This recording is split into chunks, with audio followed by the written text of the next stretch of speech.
ketika bepergian itu berkurang.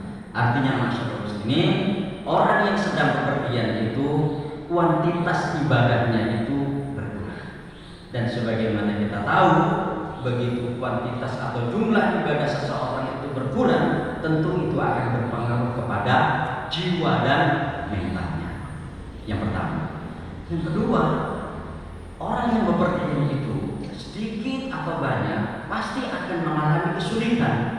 Karena bepergian itu adalah kondisi abnormal, kondisi yang tidak normal yang dialami seseorang.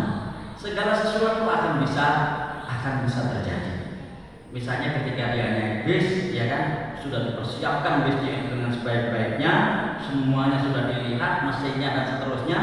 Tapi kemudian di tengah jalan mogok misalnya, ya di tengah jalan ada kemacetan misalnya, atau naudzubillah min dzalik kemudian terjadi kecelakaan sebagaimana yang sering kita saksikan selama ini.